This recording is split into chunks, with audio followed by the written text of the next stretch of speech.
Assalamualaikum warahmatullahi wabarakatuh. Kami dari kelompok 7 kelas 5B Sistem Telekomunikasi ingin mempresentasikan materi terkait interferensi antar kanal pada sistem FM broadcast. Tujuan dari pembahasan ini adalah untuk memahami penyebab gangguan sinyal antar kanal pada sistem FM broadcast yang terjadi karena modulasi FM dan keterbatasan penyaringan. Selain itu, dijelaskan juga hubungan antara deviasi frekuensi, lebar spektrum, serta peran bandpass filter dalam membatasi emisi sinyal agar sinyal sesuai kanalnya. Dengan pemahaman ini, kita dapat mengetahui dampak interferensi terhadap kualitas siaran dan pentingnya desain pemancar FM yang sesuai dengan standar spektrum dan regulasi penyiarannya. Adapun latar belakang, yaitu sistem FM broadcast menggunakan modulasi frekuensi, di mana besar deviasi frekuensi menentukan lebar spektrum sinyal. Deviasi yang benar, seperti kurang lebih 75 kHz, dapat menyebabkan bandwidth melebar dan menimbulkan interferensi antar kanal. Untuk mengatasi hal ini, tentunya digunakan bandpass filter, agar sinyal tetap dalam batas kanal atau stabil. Spektrum FM terdiri dari carrier dan sideband yang dipengaruhi oleh deviasi harmonisa dan intermodulasi. Jika tidak dikendalikan, maka interferensi ini bisa menurunkan kualitas penerimanya sinyal dan melanggar batas regulasi spektrum. Di sini saya akan menjelaskan mengenai 3 materi pendukung dalam studi kasus kali ini.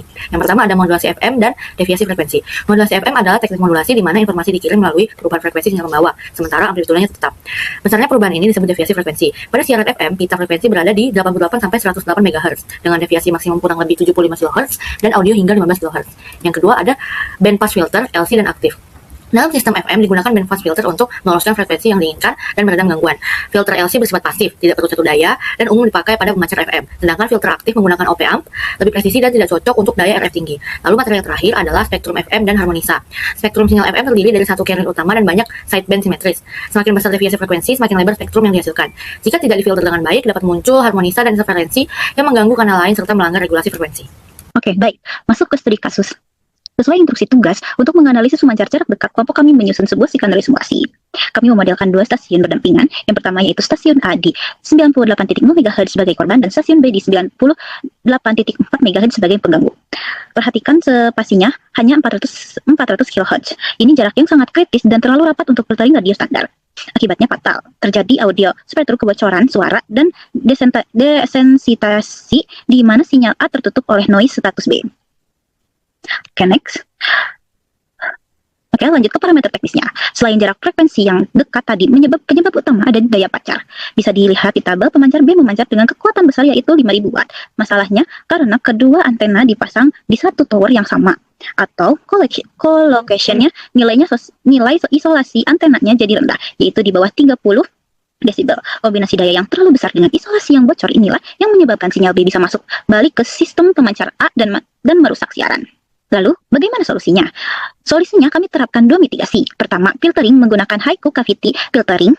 Alat ini memangkas ekor sinyal agar frekuensi tetap ramping. Kedua, proteksi menggunakan filtering isolator. Ini berfungsi sebagai kutub satu arah. Sinyalnya balik dari stasiun sebelumnya langsung dibuang ke dummy load sebelum merusak alat. Hasilnya, intermodulasi hilang sepenuhnya.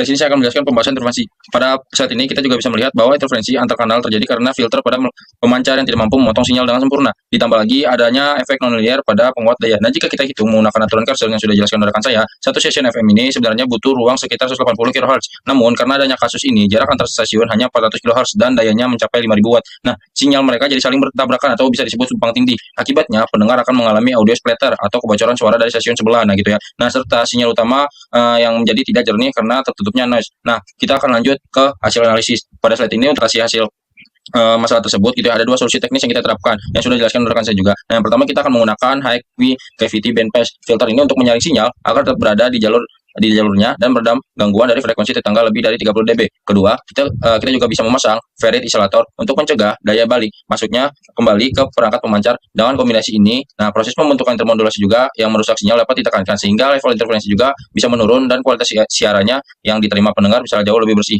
Oke, di sini kita akan lanjut ke visualisasi spektrum sinyal. Nah, di sini saya menggunakan dua tools. Di sini saya menggunakan Dolab dan juga MATLAB. Nah, pada visualisasi spektrum ini dibuat dengan 2 pemancar FM pada 98,0 MHz, nah itu di A, dan juga 98,4 itu MHz di B dengan deviasi kurang lebih 75 kHz. Nah, lalu kita akan hitung FTT-nya sehingga diperoleh bentuk spektrum di domain frekuensi gitu ya. Nah, tampak 2 gundukan yang lebar di sekitar 98,0 dan 94,4 MHz dengan deretan sideband di kiri dan kanannya sesuai dengan karakteristik FM broadcast range. Nah, bisa kita lihat juga di Google Colab terdapat garis putus-putus yang merah menunjukkan frekuensi pembawa stasiun A, sedangkan garis putus-putus yang hijau juga menunjukkan pembawa stasiun B dengan di area di antara 97,8 sampai 98,2 MHz gitu. Terlihat saling tumpang tindih gitu ya, yang menggambarkan energi kanal 98,4 MHz ini ikut juga masuk ke kanal 98,0 MHz dan menimbulkan audio bocor atau audio splatter gitu, serta penurunan sensitivitas penerima dari stasiun A atau destinasi